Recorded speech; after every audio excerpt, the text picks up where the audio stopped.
Welcome everybody. In this module, we are going to move away from our static one-period economy. So what we've been doing up to now is consider an individual as choosing between consumption and leisure. This was a static choice, and a firm choosing how much to produce and hire. We are now going to move into dynamics. And the reason we are doing this is because we want to think about three things. So one of them is, how do we think of an individual making decisions over time, in particularly how to model the decision between consuming today versus consuming tomorrow or in the future. So for that, we are going to need a person to live multiple periods. Second, this is going to be the way in which an individual is going to achieve this given a stream of income is through savings decisions. And later on, we are going to embed these savings decisions in a production economy, and we are going to link them with investment. So this is going to give us micro foundations for the savings function, borrowing functions, and investment functions. And finally, because we are going to be able to understand how an individual reacts to different shocks. So if you think about the other model that you maybe have seen about dynamics, it was the solo model. So how did the solo model work? In the solo model, you basically consider an individual as having an exogenous rule that determines her consumption. We assume that the person took S% of her income and invested it, and took the rest of it, or 1 minus S, and devoted that to consumption. This allowed us, together with the Cobb-Douglas production function, to think about how capital moves over time and how we can reach a steady state. Now, one drawback that we had in that analysis is that we didn't know where the S came from. And moreover, when we consider, for example, changes in TFP or changes in depreciation, etc., that saving rate stayed constant. But if you were thinking about an individual that is trying to decide how much to consume, of course the person is going to react to changes in some of these parameters. So what we want to understand now is the trade-off that an agent faces when it chooses to save part of her income for tomorrow. So we are basically endogenizing the S in the solo model. Now, this is going to give us micro foundations for the aggregate savings functions of the economy and for the aggregate borrowing function of the economy.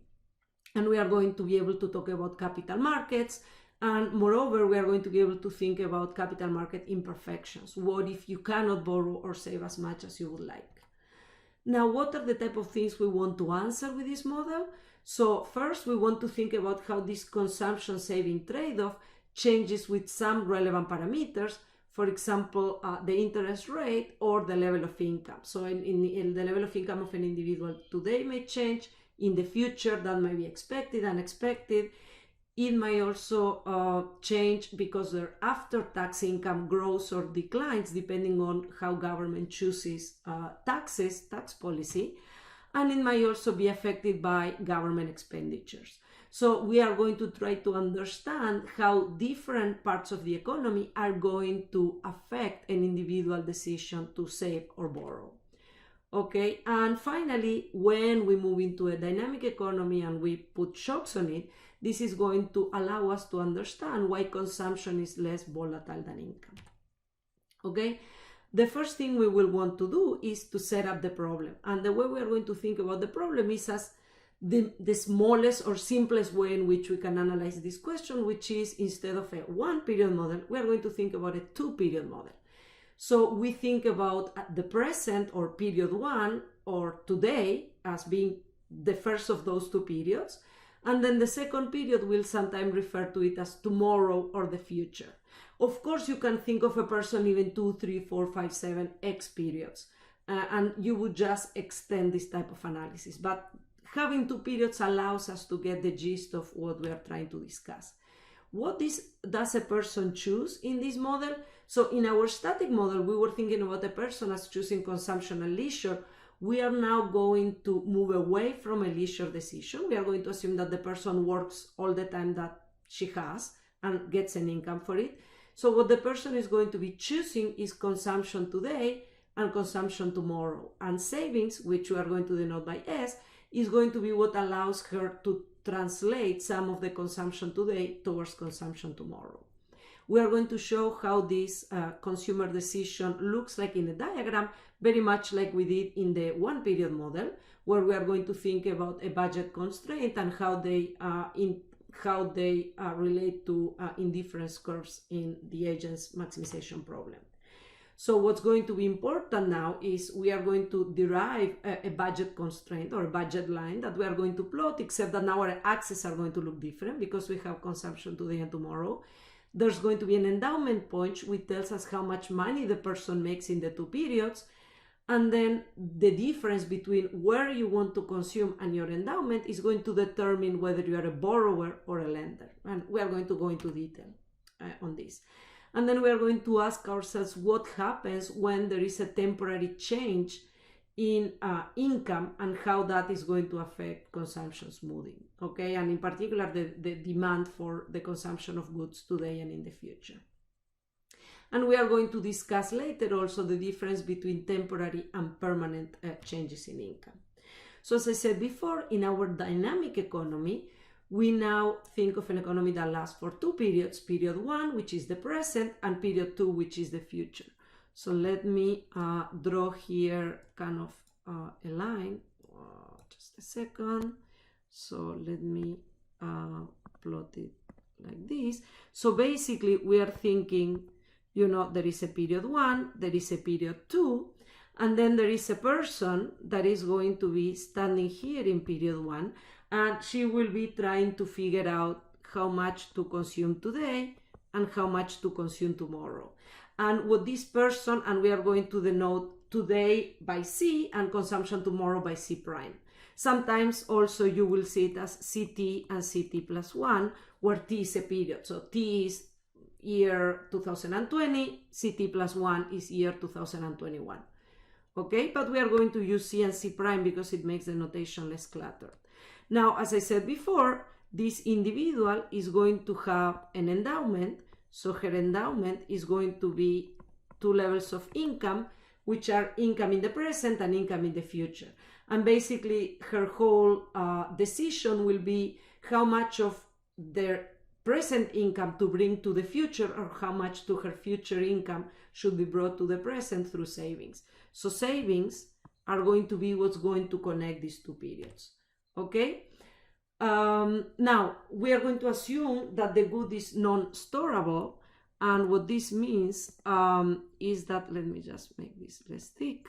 Okay, we are going to assume that the good is non-storable for the moment. So when we say that the person saves, what are we actually thinking about? If we're thinking about bananas and that bananas get rotten in the future, what does it mean to transfer consumption today to consumption tomorrow? Well, we are basically going to think that there are many individuals, and then some of them are going to be a lot of income today, let's say Y, and little income tomorrow, let's say 0. Others are going to have 0 income today and then a lot of income tomorrow. So what they are going to do is they are going to lend to each other. So we are going to say that, for example, the person that is rich today is going to lend something to the other person who is going to be, so this guy is going to be the lender. This is the person that has a ton of income today and nothing tomorrow. So she wants to save. She cannot put it under the matrix because it rottens. So she tells this other person, which are going to think of as the borrower, look, take some of my income, and we are going to figure out how much. Take some of my income and then give it back to me tomorrow, maybe with some interest. And then the borrower is willing to do it because she's going to be rich tomorrow. So this is just summarizing what I just said. The two individuals can borrow and lend from each other.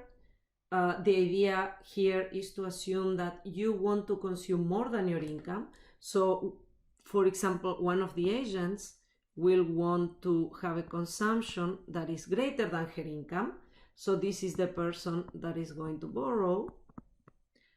You can borrow from some other agent who wants her consumption to be smaller than her income.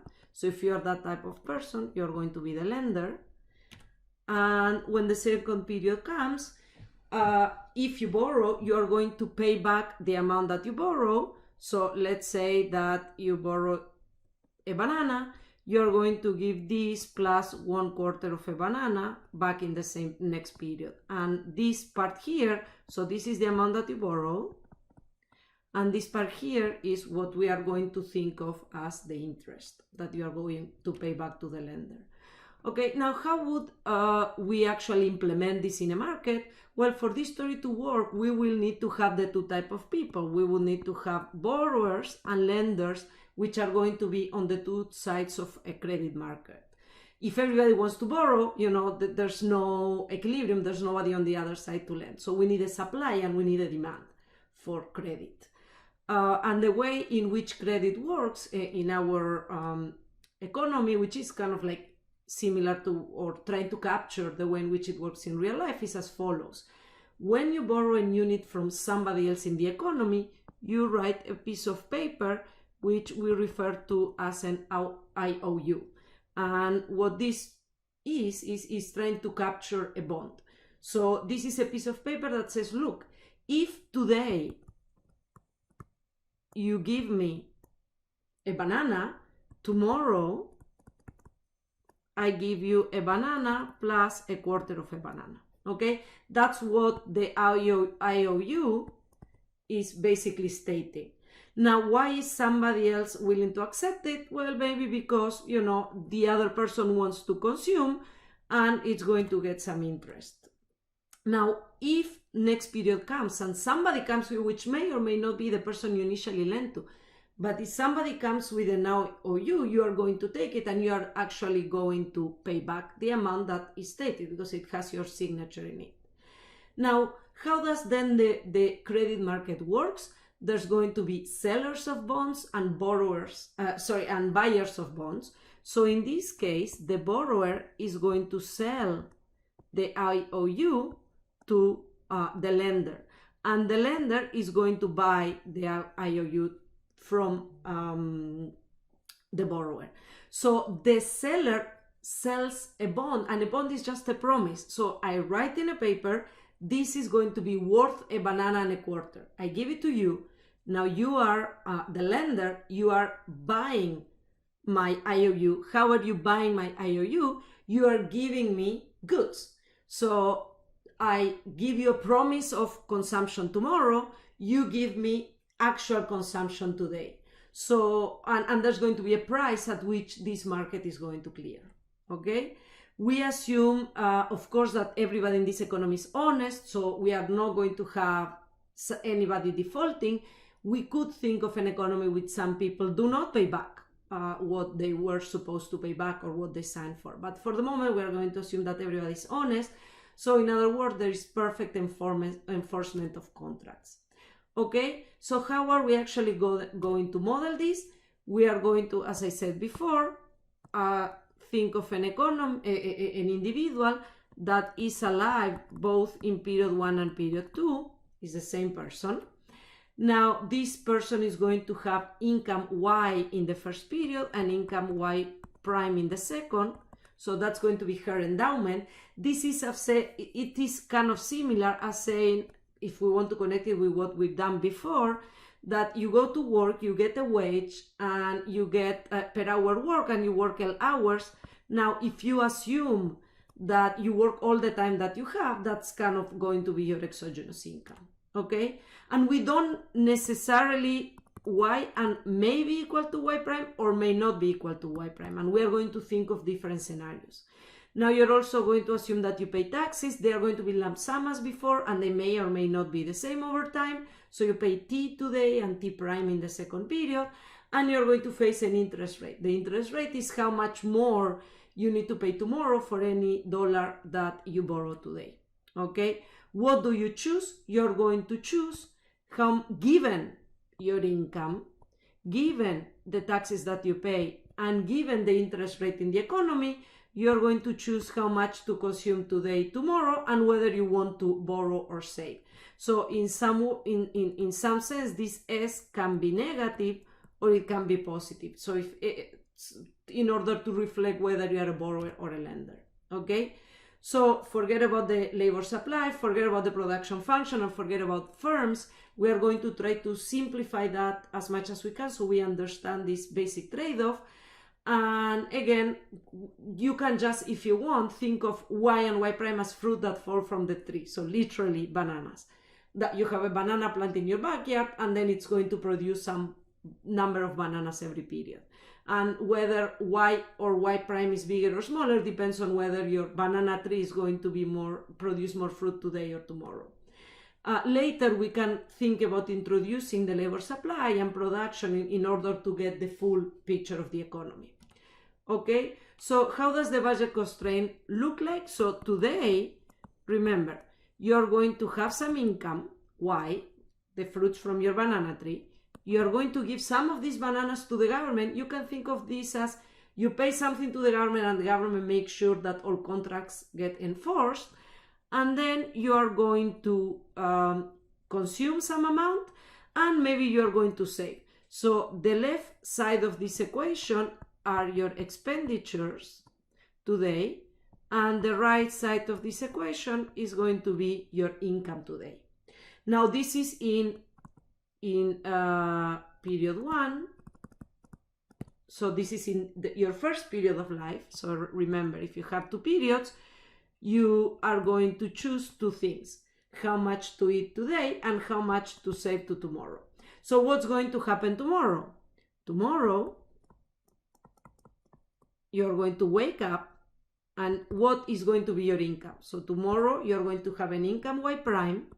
You will have to pay taxes T prime, and then somebody will pay back the IOU that they issued to you, and they're going to pay it with interest. So again, S is kind of the principal, is the amount that was initially borrowed from you, that you saved, and RS is going to be the interest that you are going to get because you lend S dollars. And that is going to be equal to C prime, which is going to be the amount that you are going to consume tomorrow.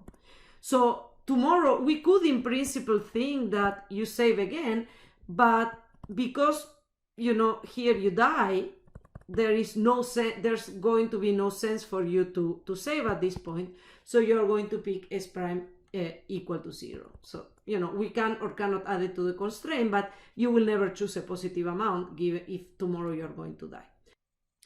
So in case my handwriting is not very neat, let me just rewrite that expression like this. So we have now again here the budget constraint today and the budget constraint next period in this line. So what I want to do now is discuss with you a little bit the role of S in these expressions to discuss whether someone is a borrower or a saver. So let's first consider a negative S. So for example, imagine that S, so imagine that your 1 minus T is 10. You have $10 after you pay taxes and S is minus 1. So what does that mean? So that means that in the first period, you have your 10 and then there is a minus 1 here. We move it to the other side, is 1. So it means that you can now consume $11. 10 were your income and 1 is the amount that you borrowed.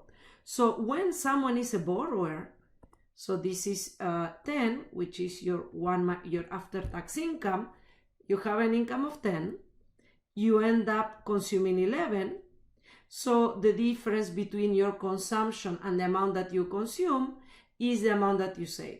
The amount that you borrowed, okay? So in that case, with an S of minus 1, you are going to be able to add to your income. So a borrower is someone that is going to have consumption exceed her current income. Now, the opposite is going to be happening in the future, because in the future you have to pay back. So it must be the case that tomorrow your consumption is going to be smaller than your income. Okay, so what's happening tomorrow? So let's say tomorrow you also have $10, and let's make the interest rate 0 for the moment. So this is a 1. So what is, if S is, as we said, minus 1, what is going to be, we said your income in period 1 is 11, is the 10 plus the dollar that you borrow. What is your income tomorrow? Well, tomorrow you had $10, but now you have to pay back that dollar. So tomorrow you can only eat 9 units. So a borrower is going to have tomorrow a level of consumption that is going to be smaller than tomorrow's income. So if tomorrow your income is also 10, your consumption is going to be 9. And the difference is the amount that you need to pay back. Okay? Now for a saver, the opposite is, for a lender or saver, the opposite is going to happen. So now assume that you are saving $1. So in period 1, you had $10 and you decide to save 1. So how much will you consume? Well, you had your $10, but you gave $1 to somebody else. So in period 1, you are only going to be consuming $9. So for a lender, her consumption is going to be below her income. So if your income is 10, your consumption today is 9, so this is today, it means that you're a person that has saved $1, okay? So a positive S is going to be for a lender. Now what's happening tomorrow? So if tomorrow your income is also 10, and R is equal to 0, then what's your income? What's your consumption tomorrow? It's tomorrow's income plus you get your dollar back. So tomorrow, this is the exact mirror image of the other guy. So our borrower borrows $1 and instead of consuming 10, she consumes 11. Our lender saves that dollar. So instead of consuming 10, today she consumes 9. Tomorrow the roles revert. So the borrower pays back. So out of her $10, she only consumes 9 and the lender receives $1 back. So she ends up consuming 11. So tomorrow, so that was today. So what's happening tomorrow? So tomorrow, C prime is going to be above her after-tax income.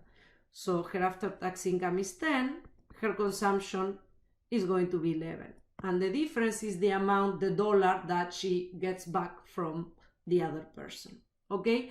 So how do we determine whether someone is a borrower or a lender? We look at how much she's consuming that period T. If she's consuming more than what she has earned, then she must be borrowing from someone. If she's consuming less than what she has earned, then that means that she must be saving, okay?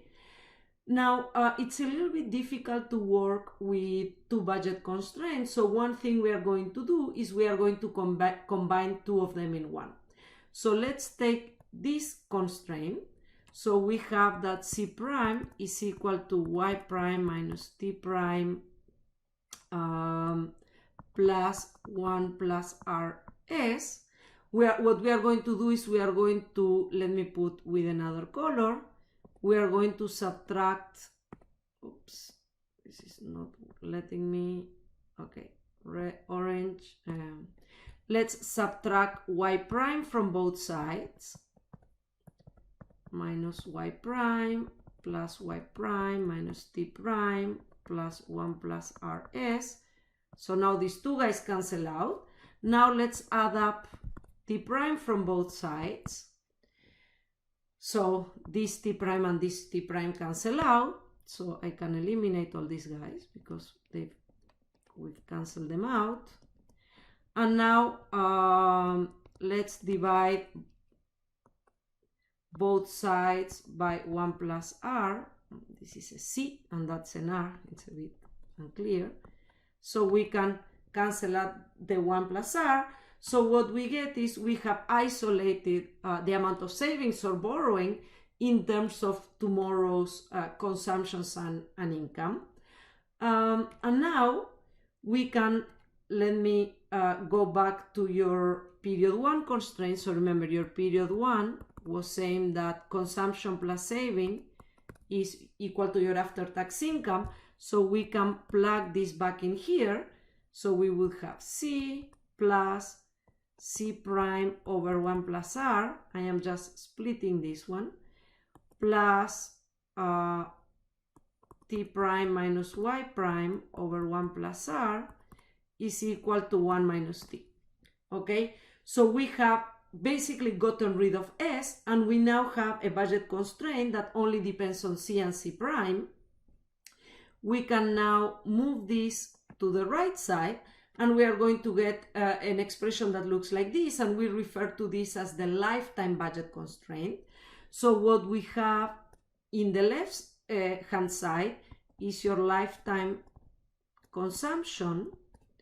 What we have in the right hand side is your lifetime earnings, after tax, of course. What we call this thing, which is C prime over 1 plus R, is what we are going to call the present value of consumption tomorrow.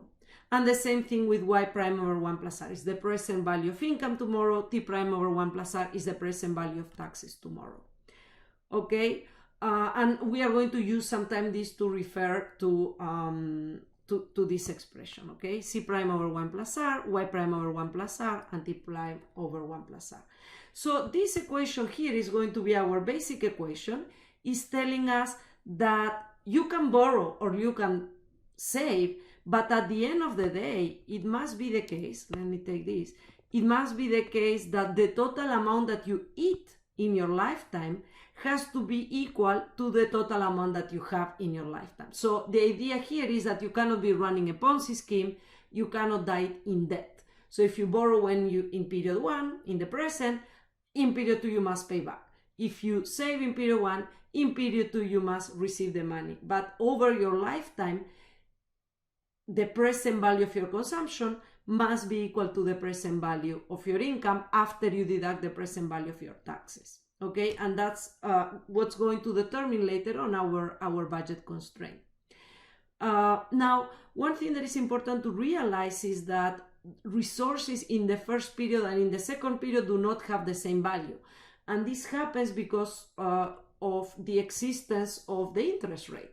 So if every time you borrow a banana, you need to pay 1/4 of a banana, it's not the same as if every time you borrow a banana, you have to pay 2 bananas back. So the level of R is going to be important to determine how much consumption in different periods is valued by market participants. Okay, if R is high, you can reduce your first period consumption a little bit by saving, but then you get a ton of money tomorrow. So by just saving a little portion of your income, you can get a ton in the future. If R is low and you're saving a ton, then you're not going to get a lot of income in the future. Okay, so one way to think about it is, imagine that you want to eat 1 more unit of consumption tomorrow. So let's ask ourselves, how much do you need to save today in order to be able to consume 1 unit? So remember, in the IOU, you said, if you give a banana to somebody else, they are going to give you 1 plus R banana. So if you want to get 1 unit today, you need to be saving 1 over 1 plus R today, because tomorrow, so you need to save this, because tomorrow what are you going to get? 1 plus R times S. And this is 1 plus R times 1 over 1 plus R, which is the amount that you save, which is equal to 1. So if you want to get 1 unit tomorrow, you need to save 1 plus R today.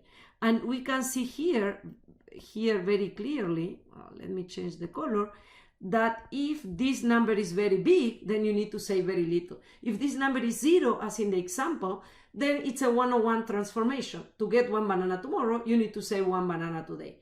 If this thing is 2, then to get 1 banana tomorrow, you only need to save half a banana today. Okay? And this is just what I said in terms of the present value of 1 unit of consumption tomorrow and how R affects this. So now we can simplify our definition by defining lifetime wealth. What is lifetime wealth? Is going to be the present value of lifetime resources. So this is lifetime income, this is lifetime taxes. So WE is going to be defined as your lifetime wealth. We write it like this because then we can simplify the budget constraint of the consumer, and just because if you think about it, all these guys for an agent are exogenous, because this person is not working, is not able to make any choices to change y or y prime. So we might as well just think of this as a number and call it WE. And why do we want to do this? And another thing to note is that if we think of the price of consumption today to be equal to 1, the price of consumption in the future is 1 over 1 plus R. So this is 1 over 1 plus R is the relative price of consumption today to consumption tomorrow. So what I want to do now is I want to represent this in the following graph. Remember that when we did consumption leisure, we had consumption on the y-axis and leisure in the left x-axis. Now I want to think of this in terms of not consumption and leisure, but consumption today and consumption tomorrow. So we are going to draw the budget constraint of an individual in terms of her consumption at different points in life. So remember what I just said today. We have that consumption today plus the present value, this is not clear, of consumption tomorrow has to be equal to her wealth. So her wealth is kind of like the intercept of this equation, and we have C prime on the y-axis, so we want to isolate C prime from this equation. We can do that by subtracting C from both sides, so then they cancel out on the left-hand side, and we can now multiply both sides times 1 plus R, and that is going to give us consumption tomorrow as a function of consumption today. So what is consumption tomorrow as a function of consumption today? Is WE times 1 plus R minus 1 plus R times consumption. So you can already have a sense here of how to plot this from what we've done in the past. This is going to be just an equation that has an intercept. Remember, what is the intercept? Is the value of the y variable when the x variable is 0. So if C is equal to 0, C prime is going to be WE times 1 plus R. So that's what we are going to have on the y-axis. So when C is equal to 0, C prime is equal to WE times 1 plus R. And we are going to have a slope here of minus 1 plus R. So that's going to determine the slope of our line. So what is the value of C when, so let me delete these guys here. What is now the x-axis? So the x-axis tells us, so the intercept is basically telling us how much can I eat in the second period if I don't eat anything in the first period. And that is the total value of my wealth.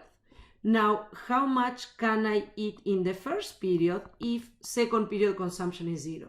So if second period consumption is 0, then what we can use this expression here and solve 1 plus R times Z is equal to WE times 1 plus R, and we can cancel out the 1 plus R from the two sides. So the total, the maximum that you can eat in the first period if you don't consume anything in the second period is your lifetime income. So what is our lifetime budget constraint? Is going to be a line that has a slope of minus 1 plus R, and that has an intercept of WE times 1 plus R and an intercept of WE in the x-axis. Everything, as we did before, everything inside of the budget line is going to be the amount that you are going to be able to consume in a period. So of course you can consume less than your lifetime income, but more is better. So typically you will want to consume at your lifetime income. So what I have here is just a representation of this, and we are going to be able to think about whether a person is a borrower or a lender by considering where her endowment point is. So let's look at this specific example. So notice this is just a prettier version of the graph I had before. This axis is WE, is point A. This other axis is WE times 1 plus R. We call it point B. And these are all the possibilities that the agent has. So let's think of E as being the level of endowment that the individual has minus taxes. So it's in the first period is 1 minus t, in the second period is y prime minus t prime, and let's assume is this value here. So if a person chooses this consumption allocation, let's say here, then what do we see? That the person is consuming more than her income in the first period. How much more? This amount here. So this person is eating more than her income. So this is a person that is borrowing. So any amount of consumption that is to the right of her endowment point in the first period. So if an agent consumes and the consumption point is to the right of here of her endowment in the first period, then this person is going to be a borrower. So any point on this side are points that are going to be chosen by borrowers. So where are the savers? Savers are any individual that are choosing to consume to the left of their endowment point. So for example, if you're over here, then you make this much money, but you only consume this much money. So you are saving this amount today and you're getting this extra consumption tomorrow. So any point to the left of the endowment point are going to be points that a lender is going to choose. So what this plot allows us to see is, again, remember, what we just plotted was the budget constraint. Now what we are going to determine whether a person is a borrower or a lender by figuring out which one of the points the person is going to choose. To the right of E is going to be a person that is a borrower. To the left of E is going to be a person that is a lender.